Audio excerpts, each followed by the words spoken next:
One of the busiest weeks for Apex Legends happening right now. I'm talking Day 5 Mayhem on the North America side. Then we hop across the pond and look at EMEA, where they've had one of the most historic weeks ever. And then to top it all off, as if that wasn't enough, cheating allegations running wild through the Apex Legends community. We've got it all here for you. Welcome to Outside the Ring. Let's start with NA, and let's start at the top of the table. Team Liquid brought home the victory in the round at the end of Day 5. A very close victory, literally by only 1 point. In fact, it was so close that they were the only team in the top 6 to not win a round. And yet they won the whole thing. Just goes to show consistency really is king in a battle royale. That puts them first in the overall scoreboard. That's 13 points ahead of their next rival, TSM. All of those sound like really good things until you remember they've played more match days till TSM, and TSM will catch up this weekend. As long as TSM finish in the top 6, which I would expect them to do, they're going to reclaim that top spot from Team Liquid, and there's nothing TL can do about it. It's not all doom and gloom, though, for Team Liquid. You have to zoom out and remember, this is the fight for first place. That's a pretty comfortable place to be. Okay, with the top dogs, Team Liquid out of the way, let's look at the rest of the scoreboard and see how everybody else did. Space Station Gaming, 1 point behind Team Liquid. They finished in second. LG finished in third place. They're doing so hot right now. If they come in first this weekend, they'll actually tie Team Liquid on the overall scoreboard. Energy finished in fourth place. They picked up the final 2 wins of the match day. Sentinels finally getting onto the scoreboard in a meaningful way after a 7th place finish. Welcome back to them. Hopefully we'll see more of that. Onto the bottom half of the scoreboard, it is not good news for 2 teams you wouldn't expect to see there. The Guard and Complexity had a very rough day. This will not help them in the overall scoreboard. Okay, hopping over to the EMEA side now. Ascend completed a historic match day this past weekend. Zephyr is here to walk us through exactly what that means for the scene. Okay, so what exactly happened with Ascend this weekend, and why was it such a big deal? Okay, so Ascend, as you've made mention of, come off of a historic match day. Currently have, I believe, quite literally the highest point standing from a single match day in comparison to any group across any region. They are the only team to achieve a triple point finish in this split thus far across any region. 4 wins in their recent match day with 6 top 5 finishes.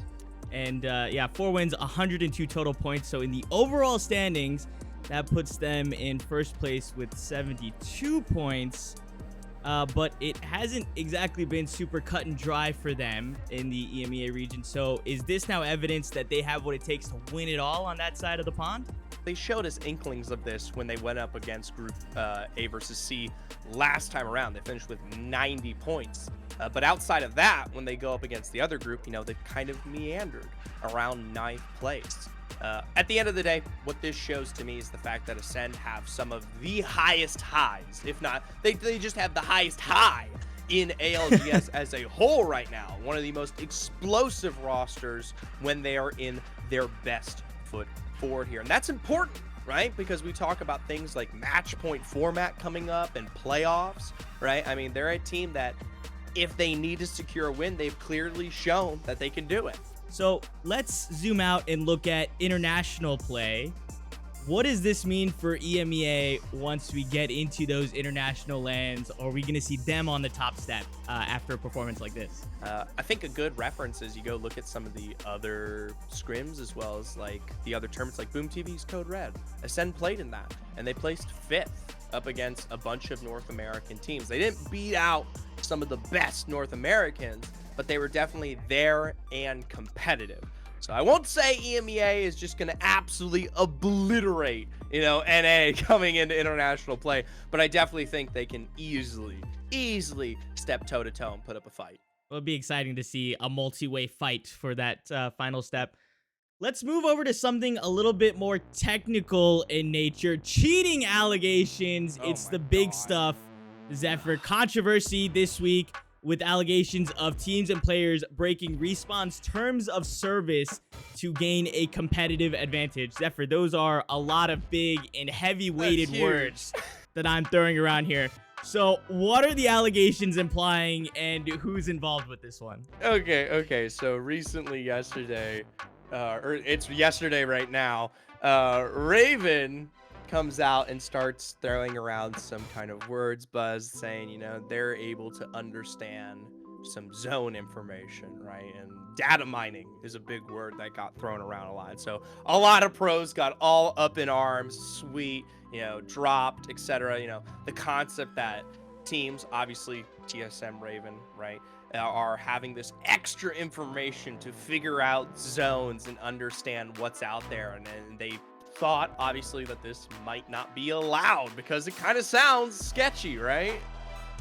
Yeah, it sounds really scary, especially when you're throwing around words like data mining. But on the other side of the argument, a lot of this information is kind of publicly available. Yes. So right, walk me through what there's a way for this to happen without them actually breaching the terms of service, right? Yes. Okay. So the TOS explicitly states that you cannot inhibit, interfere with, or interact with the source code. And what that implies is that is all server side, right? That is under the control of only one entity, and that is Respawn. If you start messing with that, especially in ways to impact your games, then yes, you are breaking the TOS. What this is, though, is a lot of client-side information, right?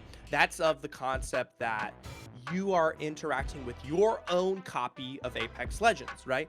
A good parallel would be, say, I take this book, right? Oh, I love a metaphor. This is great. I own this book, right? This beautiful book. Right. If I want to understand how a book works and how the spines interact and how this stays together, all I have to do is start ripping out the pages and I'll figure it out. And that's exactly what some of these pros and analysts are supposedly doing. They're going into the files that they typically own or have under their service, client side, and they're just digging through them. They're a little bit more tech savvy than, say, the average individual, and they are just pulling apart information that is already there for them, right? So, as you mentioned, no response from Respawn yet, but long-term, in your eyes, do you see this kind of information, which some of which has been out there for a long time and people know, but is this type of analysis going to evolve the pro scene and take it further into that direction, or do you think that eventually steps will come out to limit this as much as possible? I think someone brought up a really good point. Gino from Apex South, he's one of the ALGS casters down there. Effectively speaking, there is really not much entertainment to gain or like analytics from someone who is just root out there, statically accumulating this information due to their time or expertise. At the end of the day, the more information that is out there and the more that the playing field is kind of even, it's very likely that we see the further limits of this game pushed to their peak. Well, Zephyr, you're a host, a caster, obviously a very familiar face within the Apex scene as a whole. Where can people find you? Obviously, you can follow me on Twitter or Twitch at Zephyrcasts.